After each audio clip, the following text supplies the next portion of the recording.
আমি জানি এই নবীর ঋণ জীবনে শোধ করতে পারবো না। মা আয়েশা রাদিয়াল্লাহু আনহা বলতেন 23টা বছর আমি তার খুব কাছে থেকে দেখেছি। 23টা বছর, তার 40 থেকে 63, 23 বছর কাছে থেকে দেখেছি। আমি ওই আল্লাহর নামে কসম খেয়ে বলছি 23টা বছরে একটা বেলা, 23 বছরে একটা বেলা আমি তাকে পেট ভরে কোনোদিন খেতে দেখিনি, একটা বেলা 23 বছরের মধ্যে। আর এই 23 বছরে একটা রাত আমি নিশ্চিন্তাকে ঘুমাতে দেখিনি। না এক বেলা পেট ভরে খেয়েছেন, আর না একটা রাত গভীর নিদ্রায় রাত কাটিয়েছেন। আমি যখন তার পাশে শুইতাম মনে হতো যে তার নাক মোবারক থেকে যে হাওয়াটা বেরিয়ে আসছে, তো কোনো কাঁচা গোশতকে পুড়ে দিলে যেভাবে একটা খুশবু মানে সেন্ট বেরিয়ে আসে, তো কাঁচা গোশত জ্বলার মতো একটা ঘ্রাণ তার ভিতর থেকে বেরিয়ে আসতো। আমার বুঝতে অসুবিধা হতো না যে হুজুর সাল্লাল্লাহু আলাইহি ওয়াসাল্লামের মানে কলিজা দিল মনে হয় উম্মতের ফিকিরে জ্বলে যাচ্ছে, পুড়ে যাচ্ছে। এক আজীব কৈফিয়ত ছিল। 23টা বছর কিচ্ছু বুঝতেন না, একটা কথা, দ্বিতীয় কোনো কথা, চিন্তা ভাবনা তার দিলে তার দেমাগে কিচ্ছু ছিল না। 23টা বছর শুধু একটা কথা, কি? এ আল্লাহ আমার উম্মত, এ আল্লাহ আমার উম্মত, এই মেরে পরওয়ারদিগার আমার উম্মত। আমি কিচ্ছু চাই না, কিচ্ছু বুঝি না, কিচ্ছু জানি না, কিচ্ছু জানবার আমার প্রয়োজন নেই। শুধু একটা কথা আমাকে বুঝিয়ে দাও, আমার উম্মত এরা সবাই নাজাত পাবে তো, জান্নাতে যাবে তো, আমার অন্য কিচ্ছু দরকার নেই। সারাটা জীবন শুনতে আপনাদেরও কষ্ট হচ্ছে না, আমাকেও একটু আল্লাহ বলাচ্ছে, একটু বলছি, আমারও বলতে কোনো কষ্ট হচ্ছে না, আপনাদেরও শুনতে কষ্ট হচ্ছে না। কিন্তু ব্যাপারটা হচ্ছে বুঝবার। যে নবী 23 বছরে একমাত্র তার উম্মত ছাড়া কিচ্ছু বুঝতে চায়নি, সেই উম্মত আপনি, আমি, আমরা পুরুষরা, মা বোনেরা ওই নবীকে চিনেছি তো? ওই নবীর জিন্দেগি মোবারককে নিজেদের ঘরে জায়গা দিয়েছি তো? ওই নবীর সুন্নত তরিকা আমাদের জীবনে আছে তো? বলুন না। আজরাইল চলে এসে রূহ মোবারক নিয়ে চলে যাবে, ওই সালাম এসে দিল। আজরাইল বলে দিয়েছে যে আল্লাহ আমাকে যখন পাঠিয়েছেন বলে দিয়েছেন যে গিয়ে সালাম দিয়ে আগে জিজ্ঞাসা করবে আপনি যেতে রাজি আছেন অথবা থেকে যেতে রাজি আছেন। যদি আপনি যেতে চান তো নিয়ে যাওয়া হবে, যদি আপনি থেকে যেতে চান তো রেখে যাওয়া হবে। উত্তর দিয়েছে, এ আজরাইল, আমার পরওয়ারদিগার, আমার মেহবুব মওলা আমাকে ইয়াদ করেছেন, আমি যাব না। আমার আল্লাহ আমাকে ইয়াদ করেছে, স্মরণ করেছে, আমি যাব না। আমি যাব, শুধু একটু অপেক্ষা করো, জিবরাইল আলাইহিস সালামকে আসতে দাও। এ তো আজরাইল মালিকুল মউত, জিবরাইলকে আসতে দাও। জিবরাইল এলো, সালাম দিল, হ্যাঁ আপনি? জিবরাইল, আজরাইল আমার রূহ নেবার জন্য অপেক্ষা করছে, আমি যেতে রাজি আছি। শুধু একটা কথা, আমার মাওলার কাছ থেকে জেনে এনে আমাকে জানিয়ে দাও, আমি চলে গেলে আমার উম্মতের জিম্মেদারি কে নেবে? আমি যেতে রাজি আছি, কিন্তু আমি চলে গেলে আমার এই উম্মতের জিম্মেদারি কে নেবে? জিবরাইল আলাইহিস সালামের তো আসমানে যেতে পলক লাগে না। এই সুনিতা উইলিয়ামসের ও রকেট নয় যে ঘন্টায় 48,000 কিলোমিটার স্পিডে রান করে। আমাদের নবী আর ফেরেশতা তার চাইতে আরো সাংঘাতিক। ও মানুষ চিন্তা করতে পারে, হ্যাঁ ইনশাআল্লাহ সুম্মা ইনশাআল্লাহ আজ বাদে কাল ওই জায়গায় একদিন মানুষকে পৌঁছতে হবে যে হ্যাঁ মুসলমানদের নবী, तमाम इंसानेर नबी, कुल कायनातेर नबी, তার ওই মেরাজের রাতের ওই যে ঘটনা, এই সত্যি বাস্তব। আজকের তো এটা সব কাল্পনিক কাল্পনিক, ইমাজিন। একদিন মানুষকে মেনে নিতে বাধ্য হতে হবে। জিবরাইল চলে গেল আল্লাহ পাকের কাছে, ফিরে এলো, সালাম দিয়ে বলছে, ইয়া রাসূলুল্লাহ সাল্লাল্লাহু আলাইহি ওয়াসাল্লাম, আপনি নিশ্চিন্ত থাকুন, আপনার চলে যাওয়ার পরে এই উম্মতের জিম্মেদারি আল্লাহ নিয়েছেন, আল্লাহ নিয়েছেন। ইতমিনান হয়ে গেল, ইতমিনান, নিশ্চিত। এইবারে মা আয়েশার কোলে মাথা, মা আয়েশা রাদিয়াল্লাহু আনহা, হুজুর সাল্লাল্লাহু আলাইহি ওয়াসাল্লামের বিবি, আমাদের পুরো উম্মতের মা, ওনার কোলে মাথা। এইবারে আয়েশাকে বলছে, আয়েশা ওই খিড়কিটা একটু সরিয়ে দাও না, আর আমাকে একটু মাথাটা তুলে ধরো না, খিড়কিটা একটু খুলে দাও। খিড়কি বলতে খেজুরের পাতার জানলা, একটাই দেয়াল, এপাশে ওনার ঘর, আর ওই দেয়ালটার ওপাশে হচ্ছে মসজিদ, মসজিদে নববী। তো বলছে দেয়ালটা, এই দেয়ালের এই যে খিড়কিটা না, একটু একটু সরিয়ে দাও না খেজুরের পাতাগুলো, আর আমাকে একটু তুলে ধরো না। দুনিয়ার থেকে চলে যাব, আজরাইল অপেক্ষা করছে, অন্তত যাবার বেলায় আমি আমার উম্মতকে একবার দেখে যেতে চাই, আমার উম্মতকে একবার দেখে যেতে চাই। আজ পর্যন্ত কোন উলামায়ে কেরাম, তাদের জবান থেকে আমরা আজ পর্যন্ত কেউ শুনিনি, গোটা দুনিয়াতে এখন প্রায় 200 কোটিরও বেশি মুসলমান আছে, কেউ আমরা শুনিনি আমাদের ওলামা হযরতদের কাছ থেকে, মুফতি কেরামদের কাছ থেকে, যে ওই সময় ঠিক আজরাইল যখন এসে রূহ নেবার জন্য দাঁড়িয়ে আছে, অপেক্ষা করছে, ওই সময় বলেছে, আয়েশা আমার এই কলিজার টুকরা কই। ফাতেমাকে উনি কি বলতেন, হুজুর সাল্লাল্লাহু আলাইহি ওয়াসাল্লামের বেটিকে, ফাতেমা আমার কলিজার টুকরা, ও মেরি জিগর কি টুকরে হ্যায়, কলিজার টুকরা। আমি চলে যাব, আজরাইল দাঁড়িয়ে আছে, আয়েশা অন্তত পক্ষে ফাতেমাকে একটু ডেকে দাও না, চলে যাবার আগে আমার কলিজার টুকরা ওই মেয়েটাকে দেখে যায়।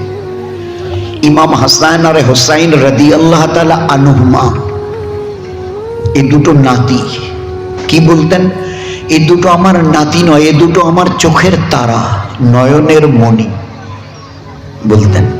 এই দুটো আমার, ইমাম হাসান আর হুসাইন রাদিয়াল্লাহু তাআলা আনহুমা, এই দুটো আমার চোখের তারা। সে আজীব জীবন, ওগুলো গেলে এখন অন্য রাস্তায় চলে যাবে কথা। একটাবার বলেনি আমি চলে যাব আয়েশা, আমার ওই নয়নের মণি দুটো, চোখের তারা দুটো কই, ইমাম হাসান হোসেন একটু ডেকে দাও না, আমি দেখে যাই। জীবনের শেষ সময় বলছে, আয়েশা আমার মাথাটা একটু তুলে ধরো, যাবার বেলায় আমি আমার উম্মতকে দেখে যেতে চাই। না কলিজার টুকরা, না আমার 2 চোখের তারা। দোস্ত, সেই উম্মত আপনি আমি আজকের চিন্তা করি, সেই নবীকে আমাদের দিলে কতটা জায়গা দিয়েছি, কতটা তার সুন্নাত আজ আমাদের বাড়িতে আছে, কতটা সুন্নাত আমাদের এক একজন মুসলমানের পুরুষ আর মেয়েদের জিন্দেগিতে আছে, কতটা পেয়ারা নবীর পেয়ারি সুন্নাত আমাদের উম্মতের বাচ্চা বাচ্চিদের জীবনে আছে। বলুন, যে নবী যাবার বেলায় তখন উম্মতকে ভুলেনি, ভুলেও বলেনি ইমাম হাসান কই, কলিজার টুকরা ফাতেমা কই, গেল। মা আয়েশা রাদিয়াল্লাহু তাআলা না, হুজুর সাল্লাল্লাহু আলাইহি ওয়াসাল্লামের মাথা মোবারকটা একটু তুলে ধরলেন, খিড়কিটা সরিয়ে দেওয়া হলো, দেখছে তখন তো যাবার মুহূর্ত, ঝরঝর করে চোখ মোবারক থেকে পানি ঝরছে। আস্তে করে মা আয়েশা নিজের কোলে মাথাটা নামিয়ে নিলেন, আজরাইল আলাইহিস সালামের দিকে তাকিয়ে বলছে, আজরাইল তুমি তোমার কাজ করো, আমি তৈয়ার। আজরাইল আলাইহিস সালাম হাত মোবারক বাড়িয়েছে, আজরাইল মালিকুল মউত রূহ নেবে বলে হাত মোবারক বাড়িয়েছে হুজুর সাল্লাল্লাহু আলাইহি ওয়াসাল্লামের সিনার দিকে। যখন হাত মোবারক বাড়িয়েছে, এটা মৃত্যুর এটা ব্যাপারে তো সবাই কম বেশি কিছু না কিছু মানুষ বুঝতে পারবে, কম অথবা বেশি টের পাবে সবাই, কম অথবা বেশি। তো এই অবস্থায় যখন হাত মোবারক বাড়িয়েছে মালিকুল মউত, আল্লাহ রাসূল সাল্লাল্লাহু আলাইহি ওয়াসাল্লাম বুঝতে পাচ্ছেন একটা ভিতরে অবস্থা হচ্ছে। বলছে, আজরাইল একটা কথা আমাকে বলতে দাও না, একটা কথা তোমাকে বলতে দাও, একটা সামান্য একটু। আপনি বলুন। তো বলে, শোনো আজরাইল, তুমি যখন হাত বাড়িয়েছো তো আমি একটা অবস্থা বুঝতে পারছি, মানে একটা কষ্ট মতো ভাব অনুভব হচ্ছে আমার।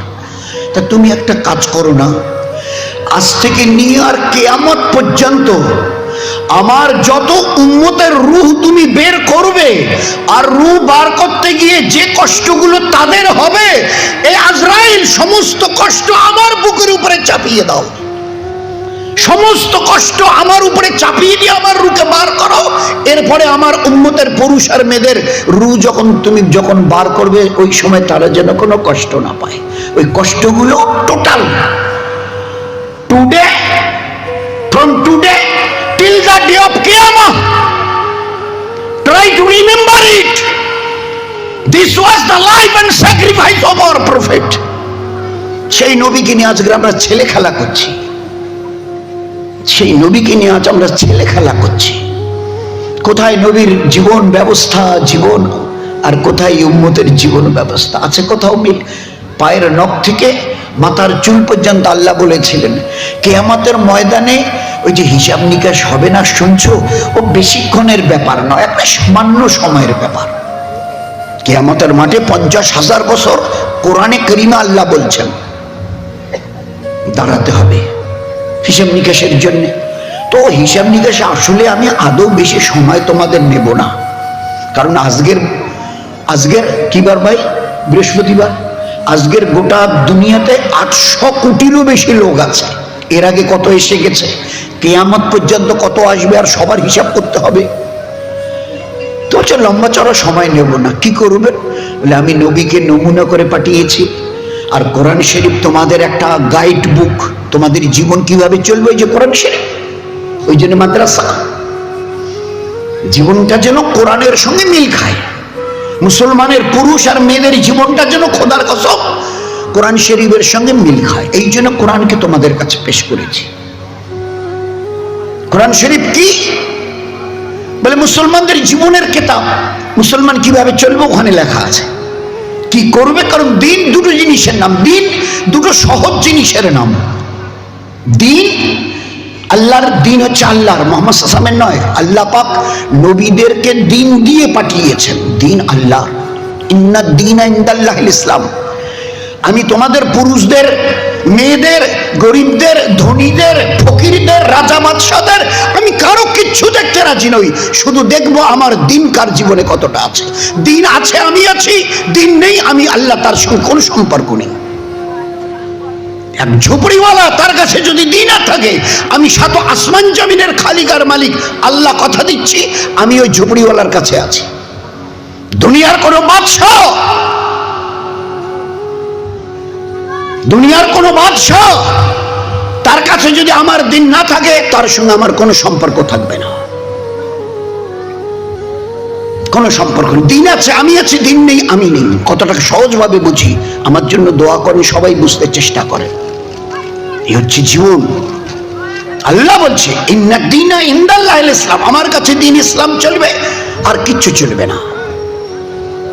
তুমি কতটা গরিব, কতটা তুমি বলিয়ান, কতটা তোমার স্ট্যাটাস, কতটা তোমার ব্যাংক ব্যালেন্স, কতটা তোমার লাইফ স্টাইল হাই কোয়ালিটির, আমি ওসব কিচ্ছু দেখতে রাজি নই। শুধু একটা জিনিস দেখবো, আমার দিন কতটুকু আছে তোমার জীবনে।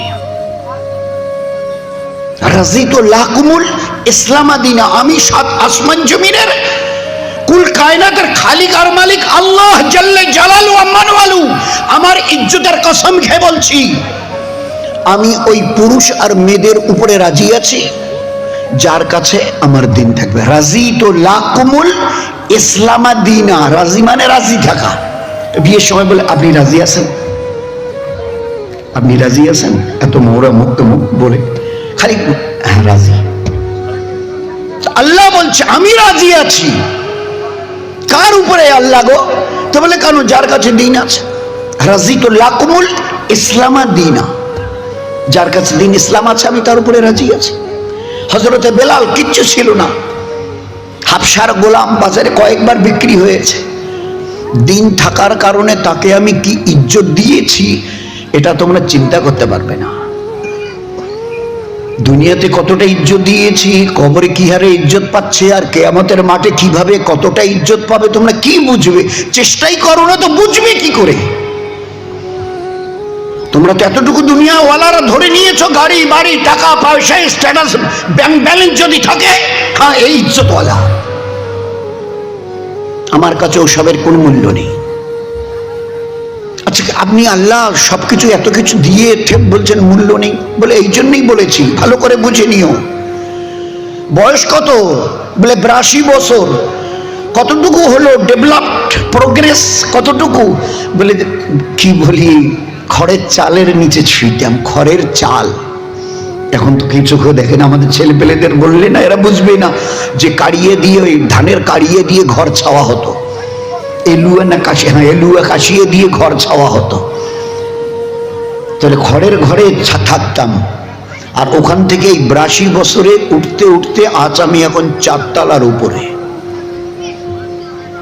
সবজি ভাত, ডাল ভাত, ভর্তা ভাত খেয়ে দিন চলতো।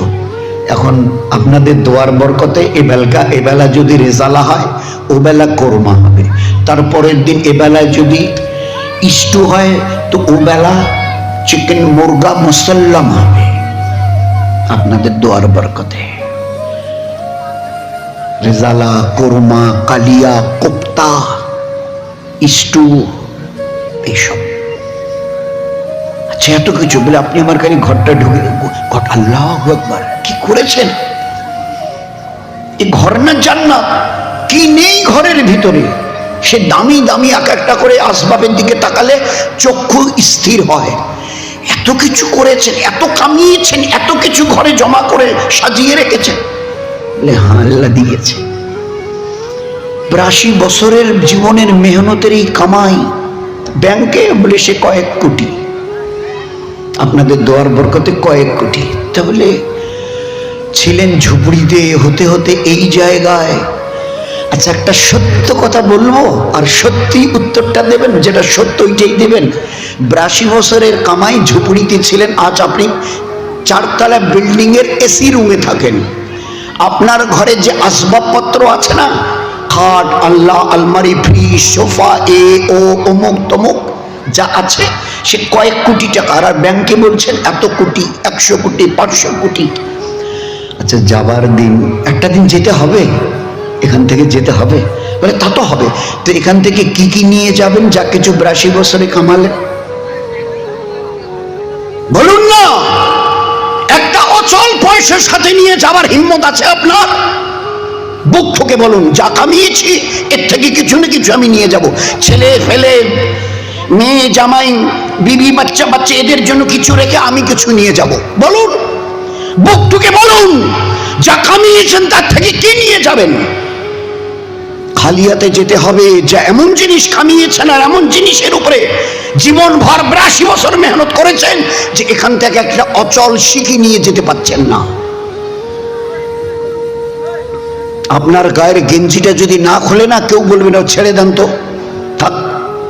বলবে এবার একটা ব্লেড নিয়ে আসো, না তো কাছে নিয়ে আসো, ওটাকে কেটে বার করো। যদি কোনো মেয়ে ছেলে হয়, উম্মতের কোনো মেয়ে ছেলে হয়, সবকিছু তো খুলে নিয়েছে, বলে নাক ফুলটা কোনোভাবেই বেরোচ্ছে না, বলে যেভাবে হোক কেটে দাও, কাচি টাচি হোক, ওই গাঁও ঘাও হোক, যেভাবে হোক, বলে দেখতে ছেড়ে দাও। তো একটা নাক ফুল ও বেচারি নিজের পয়সা দিয়ে কিনেছে, ডিম বাসা, মুরগি বেসা পয়সা দিয়ে কিনেছে, ও নিজে ছেড়ে দাও, থাকুক। বলে না না না না, আপনি কি বলছেন? শরীয়তে ইজাজত নেই এই দুনিয়াটাকে কিছু নিয়ে যাবার, কোনো ইজাজত নেই। সেই রওয়ায়াতের মধ্যে এসছে যে যদি ওই মৃত ব্যক্তির, পুরুষের ওই মেয়ে ছেলের দেখেন যে পেটটা ভারী হয়ে আছে, মনে হচ্ছে একটু বেশি রকমের খানা তার পেটে আছে, শরীয়ত কি বলছে? ওই মৃত ব্যক্তিকে একটু বসান, পেটে চাপ দেন, কারণ এতটা খানা নিয়ে ওপারে যাবার কোনো ইজাজত নেই।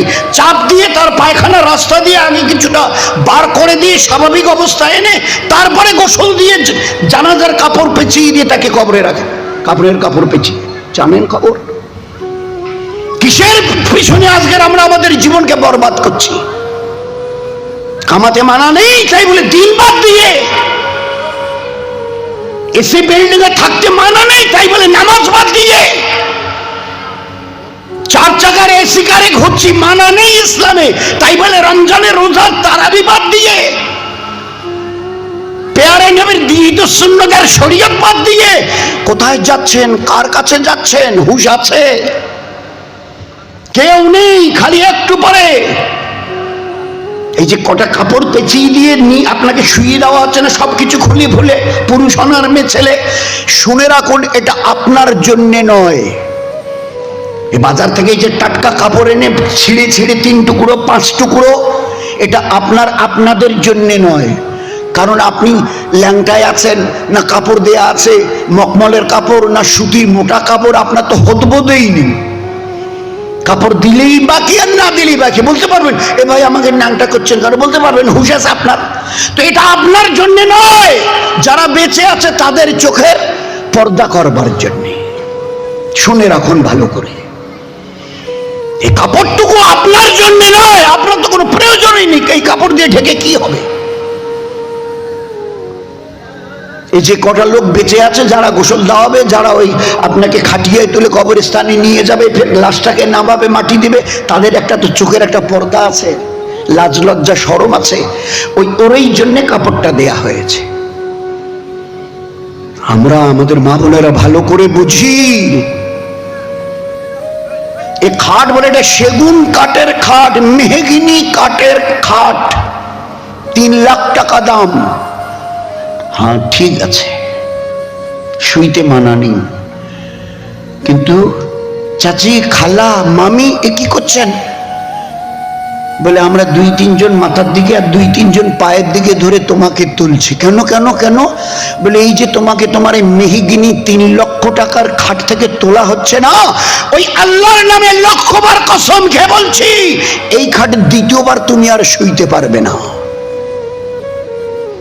হে ভাস্তি, বৌমা, দাদি আর নানি, চাচি আর মামি, শুনে নাও, তোমাকে এই যে আমরা 3-4 জনে মিলে তুলছি দামি মেহগিনি খাট থেকে, এ খাটে আর কোনোদিনই শুইতে পারবে না। এবারে সবাই বলছে বুবু ওই দরজাটা একটু সরিয়ে দাও তো, পাল্লাটা না বেশি করে খুলে দাও তো। কেন কেন কেন ওরকম করছেন? কারণ দরজাটাকে পাল্লাগুলোকে বেশি করে খুলে দিতে চাইছেন। বলে দরজা দিয়ে তোমাকে আজকের বের করা হবে, ওই আল্লাহর নামে 1,00,000 বার তার ইজ্জতের জালালের কসমকে বলছি, এই দরজা দিয়ে এই ঘরে আর কোনোদিন তুমি ঢুকতে পারবে না। ভালো করে জীবনটাকে বুঝি, নয়তো বাচ্চারা যেরকম খেলে না, কচুর পাতায় একটু মাটি দেয়, তারপরে একটু ঘাস এনে ওতে দেয়, রান্না করে, আপনি গিয়ে যদি দাঁড়ান, একটু যদি পা বাড়িয়ে দেন না, তো কাঁদবে। ওরা রান্না খেলছে, বিয়ে খেলছে, ওর বাড়ি যাচ্ছে, এ ওকে ডেকে নিচ্ছে, কচুর পাতে কলার পাতে ভাত দিচ্ছে, তরকারি দিচ্ছে, আর একটু পরেই যদি খালি ডাক আসে, নূরনাহার, শামসুন্নাহার, নূরজাহান, তো সঙ্গে সঙ্গে রিরি করে আম্মা ডেকেছে, আমি আর খেলবো না, রিরি করে চলে গেল। আল্লাহ আমাদের হেফাজত করুক। আজ মুসলমান আপনারা আমাদের জীবনের অবস্থায় দিনটুকু নিয়ে যেন খেলছি, দিনটা নিয়ে। খালি যদি তামাক বলে আপনি আসবেন না চাচা, ভুট্টার ক্ষেত যদি বলে, আমার দোকান যদি আমাকে ডাকে, আমার সার্ভিস আর চাকরি যদি আমাকে ডাকে, আসবেন না, তো এইবারে দিনটাকে রিরি করে দিয়ে চলে গেলাম।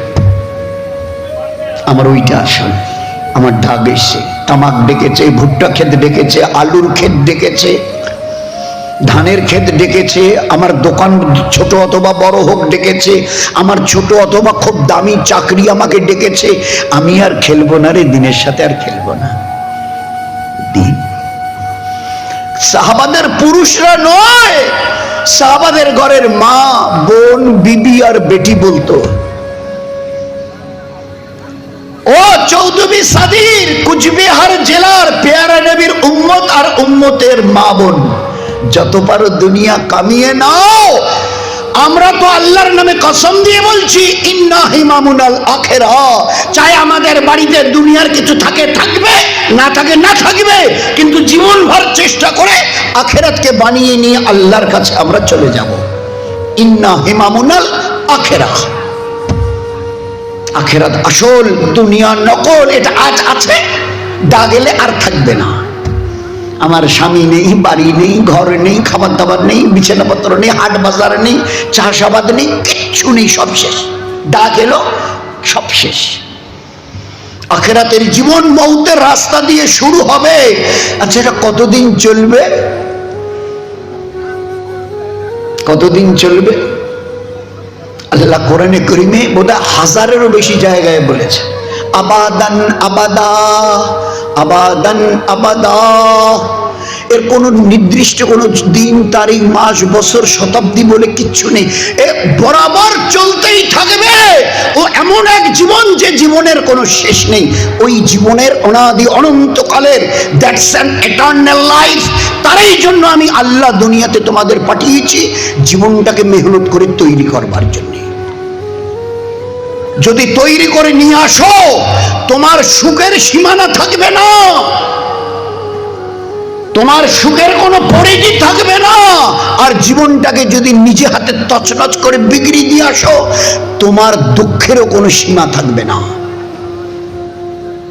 আল্লাহর পেয়ারা রাসূল বলতেন, যে উম্মত, পুরুষ অথবা মেয়ে ছেলে, জীবনটাকে আখিরাতের জন্য আল্লাহ দিয়েছিল, বানিয়ে যদি নিয়ে যেতে না পারে, আমি ইমামুল আম্বিয়া, তামাম নবীর সেরা নবী আর দয়ার নবী বলছি, কাল কিয়ামতের ময়দানে নিজের দুরবস্থা, পরিণতি, ভয়ঙ্কর পরিণতি দেখে, কি শুনছি, কি বলছে, কি আওয়াজ আমার কানে এসে পড়ছে জাহান্নামের, কিয়ামতের মাঠে। ওই অবস্থায় ভয়ে ভীত সন্ত্রস্ত হয়ে আল্লাহর রাসূল সাল্লাল্লাহু আলাইহি ওয়াসাল্লাম বলতেন, এই দুই চোখ দিয়ে রক্তের কান্না কাঁদতে কাঁদতে নদী বইয়ে দিয়ে তাকে জাহান্নামে যেতে হবে। কোই পুছনে ওয়ালা নেই। একজন কেউ তোমার এই কান্নাকে দেখে জিজ্ঞাসাও করবে না, ভাই আপনি কেন কাঁদছেন, চাচি আম্মা আপনি কেন এইভাবে কাঁদছেন, এতটা রক্তের কান্না যে আল্লাহর রাসূল সাল্লাল্লাহু আলাইহি ওয়াসাল্লাম তার পাক জবানে বলেছেন, রক্তের নদী বয়ে যাবে।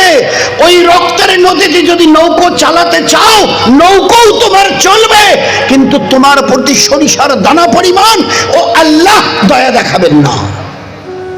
ওই দিনকার কথা একটু ভাবো, দুনিয়া করতে মানা নেই। নৌকো ডাঙ্গায় চলে না, পানিতেই চলে, পানিতেই চালাতে হবে, কিন্তু সব বি কেয়ারফুল, কিন্তু সাবধান। পানিতে তো চলছেন, চলতেই হবে নৌকা নিয়ে যতটা চলতে চান, কিন্তু পানি যেন উপরে না ওঠে নৌকোর।